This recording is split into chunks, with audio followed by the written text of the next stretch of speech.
क्या आप कल्पना कर सकते हैं कि आज का अफगानिस्तान कभी पूरी दुनिया के लिए शांति और अध्यात्म का केंद्र था।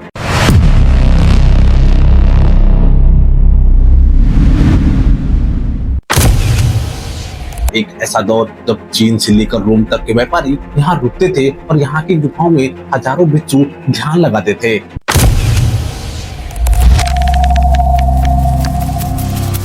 300 ईसा पूर्व से 700 ईसा पूर्व तक यह अफगानिस्तान का वो स्वर्ण युग था जब तलवारों की खनक कम, बौद्ध मंत्रों की गूंज ज्यादा सुनाई देती थी। लेकिन इसी शांति के बीच छिपे थे दुनिया के सबसे अमीर व्यापारी और ताकतवर कबीले। आज के इस पार्ट 3 में हम देखेंगे कैसे अफगानिस्तान बना सिल्क रूट का शहंशाह। में चंद्रगुप्त मौर्य के बाद उनके पोते सम्राट अशोक ने अफगानिस्तान की तकदीर बदल दी। कलिंग युद्ध के बाद जब अशोक ने शस्त्र त्यागे तो उन्होंने अफगानिस्तान को धर्म का केंद्र बनाया।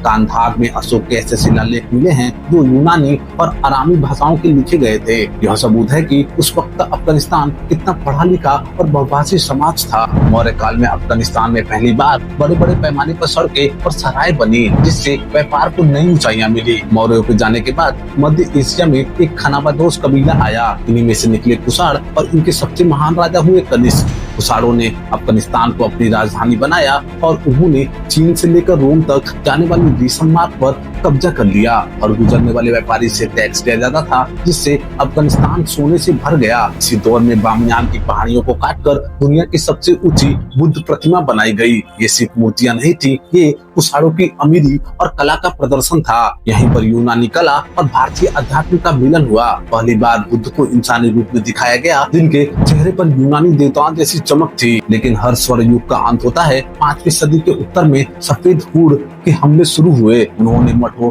और शहरों को तहस नहस कर दिया। बौद्ध धर्म के धीमे पड़ने के साथ ही काबुल और गजनी के इलाके में हिंदू शाही राजाओं का उदय हुआ। काबुल के आसमाई मंदिर और अन्य सूर्य मंदिर इसी दौर की याद दिलाते हैं। 7वीं सदी के अंत तक पश्चिम में एक नई ताकत तेजी से बढ़ रही थी। अरब सेनाएं अफगानिस्तान एक बार फिर एक बहुत बड़े धार्मिक और राजनीतिक बदलाव की कगार पर खड़ा था। 320 से 700 ईडी तक अफगानिस्तान ने दुनिया को दिखाया कि कैसे व्यापार और धर्म एक साथ चल सकते हैं। यहाँ की मिट्टी में दबे सोने के सिक्के आज भी कुषाणों की गवाही देते हैं। लेकिन अब इतिहास एक नया मोड़ लेने वाला है, जिसने अफगानिस्तान को हमेशा के लिए बदल दिया। दोस्तों, यह था अफगानिस्तान का वो दौर जब वह बुद्ध की भूमि थी। लेकिन अगले पार्ट में हम देखेंगे कि कैसे इस्लाम का आगमन हुआ, कैसे सुल्तान महमूद गजनवी और गोरी ने यहाँ से भारत की ओर रुख किया और कैसे अफगानिस्तान मिडिल वॉर जोन बन गया। अगर आप पार्ट 4 द इस्लामिक कॉन्क्वेस्ट देखना चाहते हैं तो हमें कमेंट्स में अपनी राय जरूर दे। इस वीडियो को शेयर करें